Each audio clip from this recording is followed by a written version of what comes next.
But it's not good enough for you? It's not even close. Boom.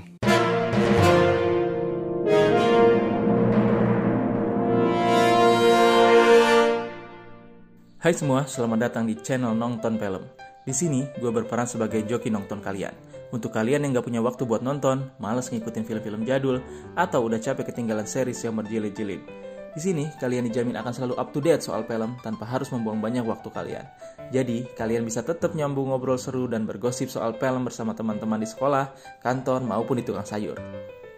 Kali ini, gue akan membahas film keluaran tahun 2014 yang berjudul Gone Girl, yang disutradarai oleh David Fincher.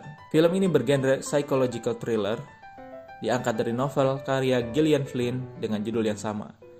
Diperankan oleh Ben Affleck sebagai Nick Dunn dan Rosamund Pike sebagai Amy. Karena alur filmnya maju mundur, di sini gue akan menyusunnya menjadi alur maju. Yuk, langsung aja ke filmnya. Januari 2005. Cerita akan kita mulai dengan narasi dari Amy yang sedang menulis sebuah diary. Di sana, Amy menceritakan tentang pertemuannya dengan Nick. Pada sebuah pesta, Nick datang menghampirinya dan melakukan PDKT dengannya. Mereka saling memperkenalkan diri. Terjadi obrolan seru dan saling tertarik satu sama lainnya. Lalu, Nick mengajak Amy ke tempat favoritnya. Di sana, Nick mencium Amy. Lalu kita tahulah aktivitas selanjutnya apa. Februari 2007. Kembali lagi pada sebuah pesta, tapi kali ini adalah pestanya Amy. Pesta ini adalah untuk merayakan keberhasilan dari bukunya Amy yang berjudul Amazing Amy. Di sana, Nick bertemu dengan orang tua Amy. Lalu disusul dengan Amy yang sedang diwawancarai oleh pers. Di sana, Nick datang seolah-olah dia adalah bagian dari pers tersebut, mengajukan beberapa pertanyaan, lalu disusul dengan melamar Amy di depan para pers. Lalu Amy menerimanya. Juli 2009. Kali ini, Nick dan Amy sedang berada di perpustakaan kota. Mereka sedang mencari petunjuk dari teka-teki yang ditinggalkan oleh Amy. Jadi, setiap ulang tahun pernikahan mereka, Amy selalu membuat teka-teki untuk diselesaikan secara bersama-sama. Dan ketika teka-teki itu bisa diselesaikan, mereka harus melakukan aktivitas penanaman saham di tempat itu juga. Gila sih. Eits, udah. Sampai situ aja ngintipnya ya. Di restoran, Nick dan Amy menunjukkan jawaban dari hasil teka-teki yang mereka pecahkan. Juli 2010. Kita masuk dalam keadaan di mana Amy ingin mengetes suaminya. Amy bercerita bahwa orang tuanya sedang mengalami kebangkrutan sehingga harus meminjamkan mereka uang sebesar kurang lebih $1 juta. Di situ Nick tidak setuju karena menurutnya itu adalah hampir dari keseluruhan harta mereka. Tapi karena uang itu milik Amy, Nick tidak bisa melakukan apa-apa. Esok paginya, Nick malah bermalas-malasan bermain game, membeli barang yang tidak begitu dia perlukan, sehingga terjadilah cekcok dengan Amy. Lalu Margot menelpon, lalu Amy menyadari sesuatu yang aneh. September 2010. Amy berpamitan kepada orang tuanya karena akan pindah ke Missouri, yaitu tempat kediaman orang tua Nick. Ibunya Nick mengidap penyakit kanker payudara stadium 4, sehingga Nick harus merawatnya di sana. Sebetulnya, Amy tidak keberatan akan hal itu, hanya saja jika dia diajak diskusi terlebih dahulu. Di sana Nick terlihat senang untuk pulang ke rumah. Tapi Nick tidak memperdulikan pendapat ataupun perasaan istrinya, sehingga Amy tidak merasa dianggap saat itu. Oktober 2011, ibu Nick pun meninggal. Amy mengeluarkan banyak uang untuk membelikan Nick sebuah bar, tapi Amy merasa masih belum dianggap, dan hanya digunakan untuk tanam saham saat Nick ingin saja. Karena sering keluar, akhirnya Amy merayu Nick untuk tidak keluar malam itu. Berbagai cara digunakan oleh Amy, hingga akhirnya Amy bilang bahwa mungkin ini saatnya untuk memiliki seorang anak. Tapi Nick marah-marah dan merasa bahwa hubungan mereka tidak baik-baik saja. Dan disitulah tragedi itu terjadi. Nick melakukan KDRT pada Amy, dan Amy merasa ketakutan akan suaminya sendiri. Februari 2012. Masih dalam perasaan yang takut dan khawatir akan suaminya, Amy pun sempat berpikir bahwa Nick menginginkannya pergi, tapi tidak ingin menceraikannya karena semua harta adalah milik Amy. Dan Amy pun tidak bisa cerita kepada orang tuanya, karena dia juga masih belum terlalu yakin akan hal ini. Akhirnya Amy menemukan bahwa Nick selingkuh, dan dia membeli sebuah senjata hanya untuk berjaga-jaga. Nah, itu dia rangkaian flashback dari Amy menurut diary yang dia buat. Selanjutnya kita akan menuju timeline yang sebenarnya. Yuk, mari lanjut. Nick mengunjungi sebuah bar, di mana itu adalah bar milik dia dan juga tempat adiknya bekerja. Di sana, Nick bercerita soal kehidupan rumah tangganya. dan juga soal betapa sulitnya teka-teki yang Amy buat di saat ulang tahun pernikahan mereka. Tiba-tiba ada telepon untuk Nick dari tetangganya yang mengatakan bahwa kucingnya sedang berada di luar rumah. Dan Nick pun segera bergegas pulang ke rumah. Di depan rumah dia mengambil kucingnya dan menemukan pintunya tidak terkunci. Dan lebih mengejutkannya lagi, Nick menemukan bahwa meja di ruang tamunya sudah hancur berantakan. Nick segera memanggil polisi, lalu datanglah 2 orang polisi, yaitu detektif ronda dan opsirnya.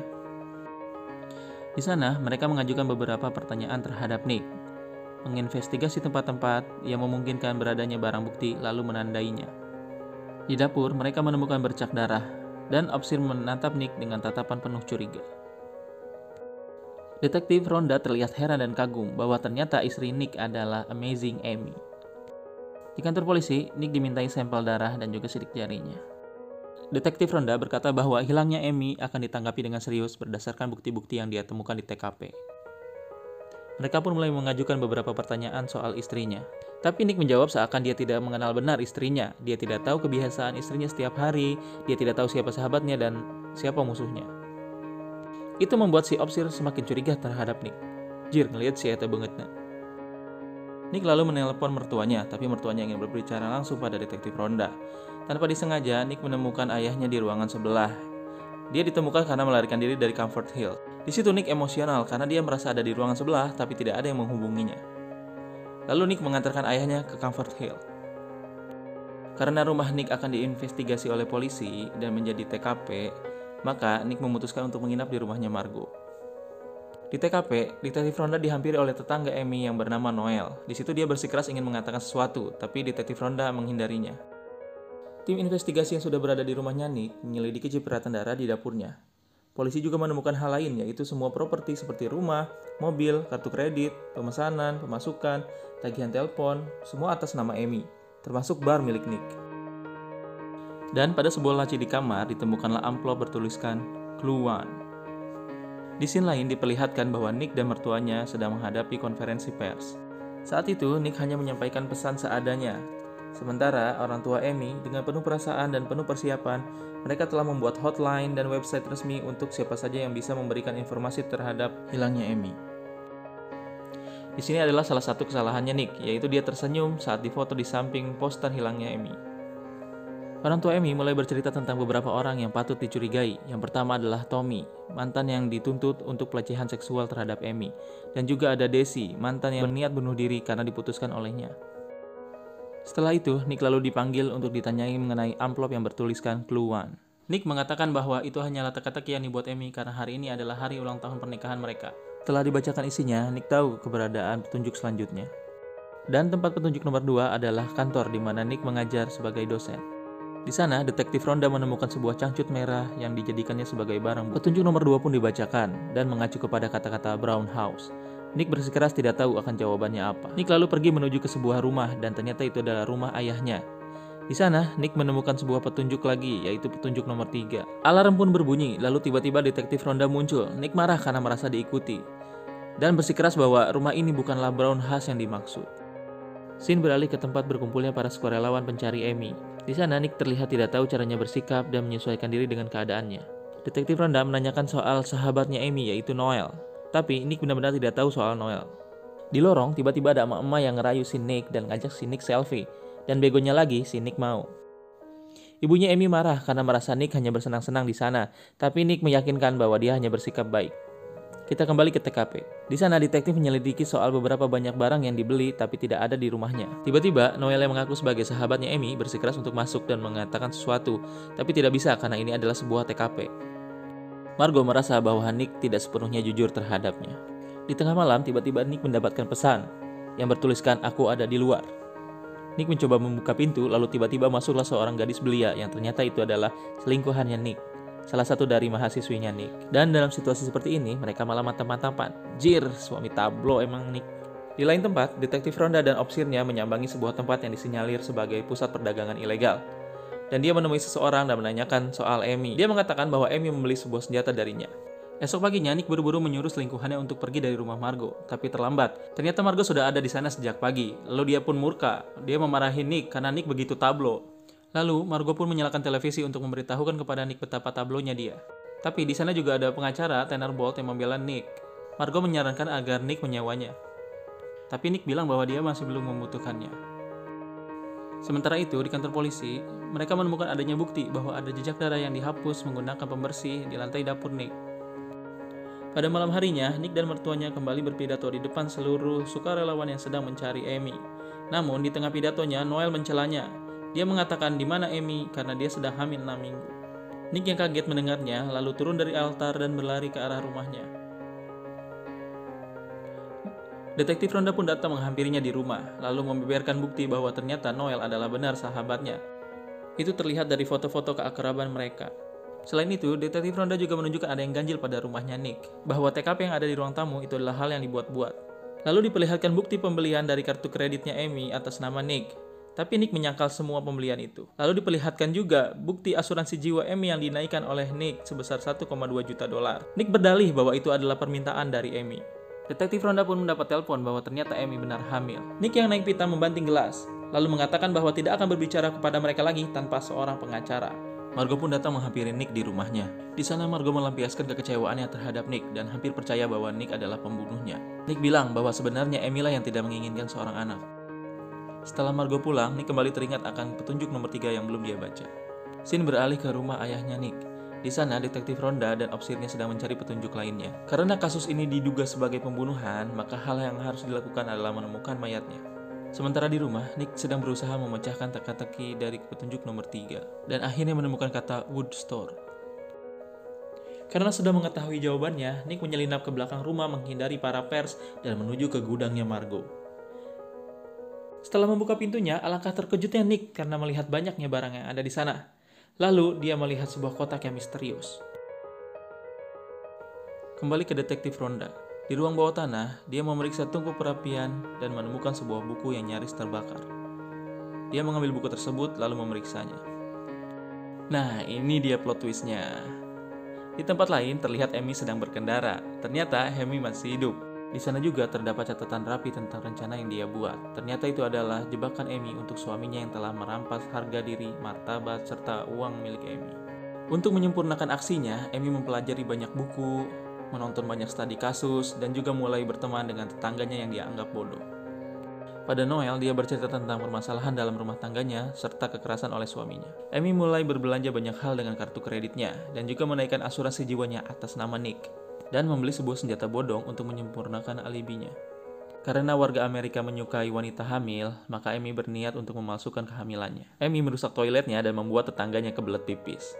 Setelah itu, Amy mengambil sampel urin milik Noel yang sedang hamil, dimasukkan ke dalam wadah untuk sebagai bukti kehamilannya. Setelah suaminya pergi, dia bergegas untuk membuat TKP yang sempurna. Amy menghancurkan meja di ruang tamunya dan mengangkat kembali foto yang jatuh agar terlihat dibuat-buat. Amy mengalirkan banyak darah ke dalam sebuah wadah, mencipratakannya, dan menaburkannya di lantai untuk dibersihkannya kembali nanti. Lalu dia mengoleskan sedikit darah di tongkat kayu, menaruhnya ke dalam perapian, lalu dibakar. Tidak cukup hanya sampai di situ saja. Untuk menyempurnakannya, Amy harus membuat sebuah buku harian yang ditulis dari awal hingga akhir perjalanan pernikahan mereka.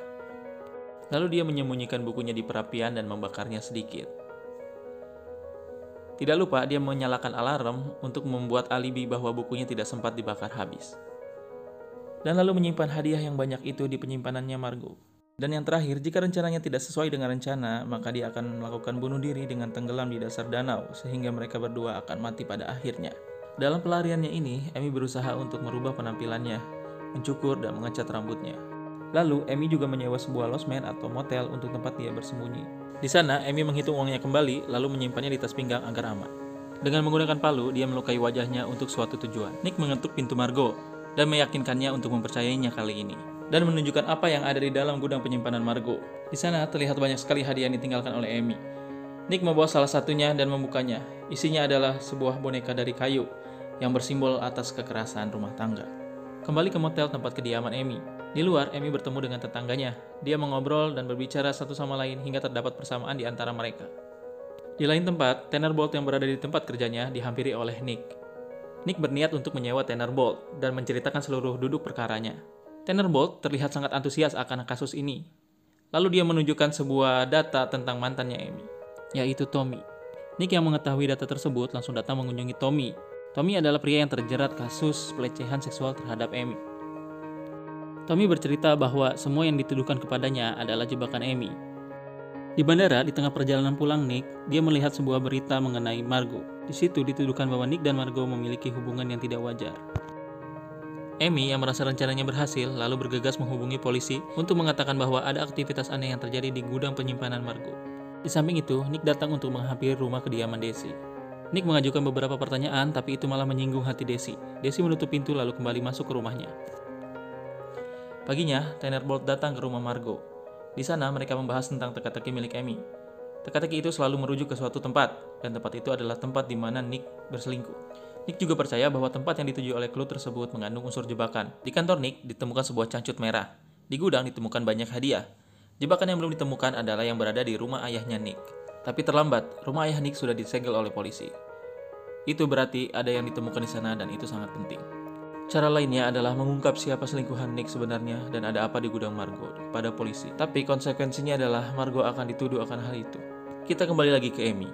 Pada saat bermain golf, tanpa sengaja kantung Amy jatuh. Dan itu menjadi perhatian bagi para tetangganya. Pagi harinya, Tanner Bolt kembali datang ke rumahnya Nick. Dia mengusulkan agar Nick mengikuti sebuah talk show dan mengakui perselingkuhannya. Itu ditujukan untuk mengambil simpati dari banyak orang. Amy yang panik karena kejadian semalam bergegas membersihkan seluruh bagian ruangannya karena akan meninggalkannya. Tapi tiba-tiba terdengar suara pintu diketuk. Ternyata itu adalah tetangga Amy dan pacarnya yang semalam. Tanpa basa-basi, mereka langsung menerobos masuk dan merampas uang milik Amy. Mereka tahu bahwa Amy adalah orang dalam pelarian sehingga tidak akan melaporkan pada polisi. Dan akhirnya mereka kabur. Amy yang sedang berputus asa akhirnya menelpon mantannya Desi untuk meminta pertolongan. Di lain tempat, Nick sedang dilatih oleh Tanner Bolt untuk berbicara sesuai dengan konteks yang aman. Dan di sebuah kafe terlihat Amy sedang menunggu seseorang. Lalu datanglah Desi. Dan Amy pun mulai mengarang cerita kepada Desi. Tiba-tiba di berita terlihat bahwa Andy, selingkuhannya Nick, sedang mengungkapkan kebenaran soal perselingkuhan mereka. Tanner Bolt yang juga mendengar berita tersebut merasa talk show ini akan hancur dan akan kacau jika diteruskan.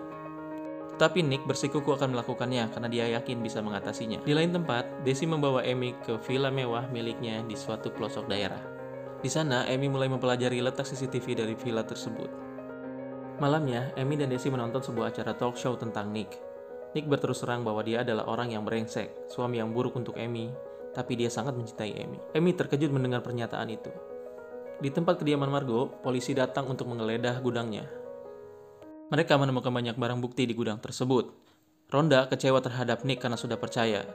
Lalu Margot pun ditangkap. Di kantor polisi, Tanner Bolt sedang berusaha menenangkan Nick. Bahwasanya, tanpa mayat, polisi hanya membutuhkan pengakuan dari Nick. Tapi Nick berkata bahwa senjatanya adalah kejujurannya. Di sana, Rhonda menyodorkan sebuah diary milik Amy. Tapi Nick berkata belum pernah melihatnya sama sekali. Dia pun memperlihatkan tulisannya kepada Nick dan berkata, apakah ini tulisan Amy? Dan Nick berkata, benar. Rhonda pun menjabarkan isi-isi dari diary tersebut kepada Nick.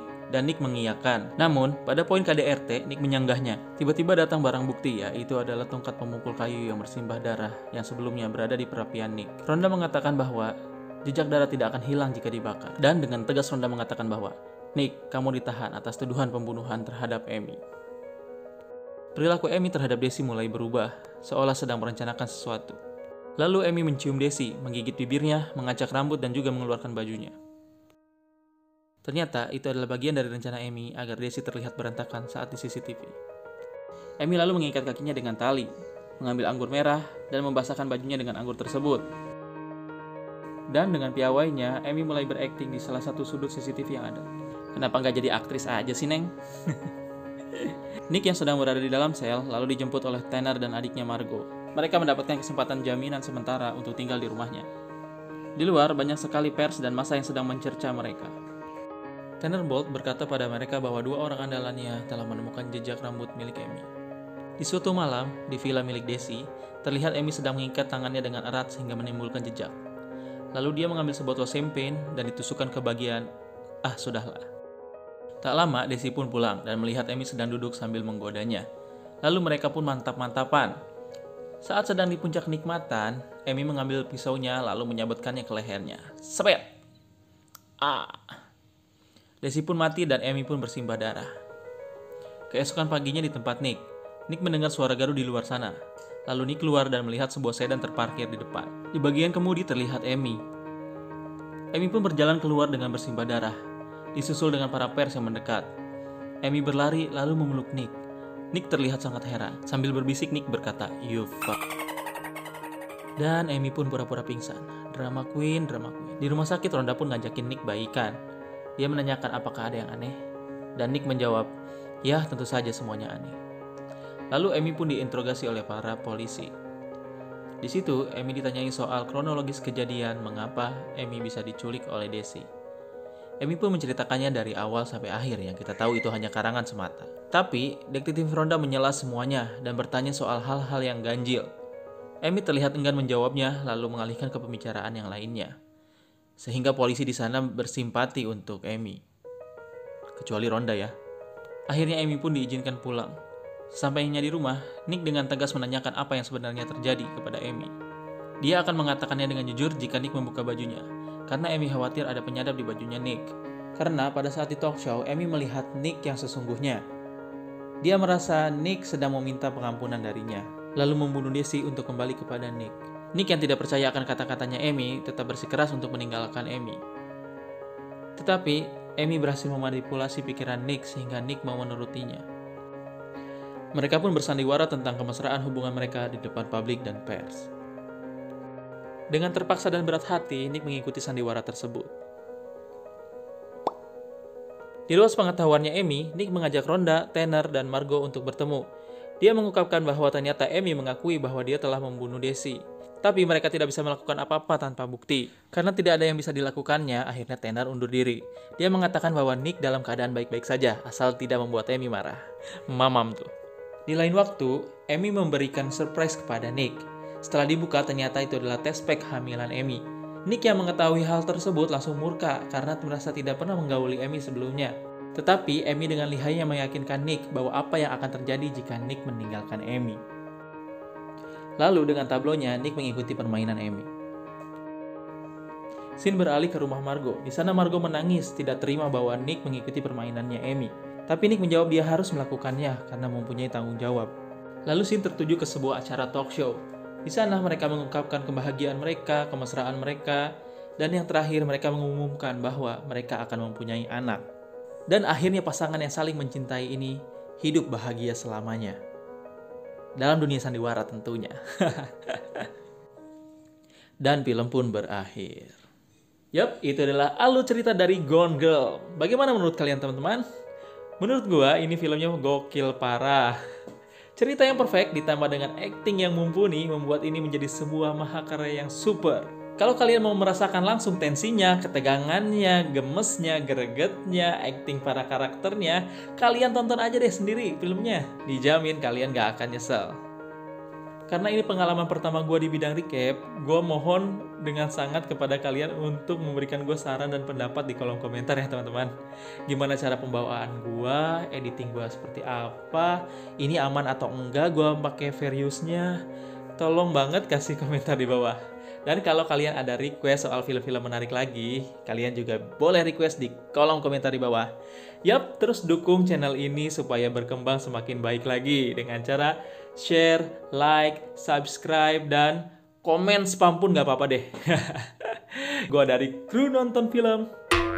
Bukan nonton film, dari kru nonton film undur diri. Sampai ketemu lagi di video selanjutnya. Bye-bye and keep watching.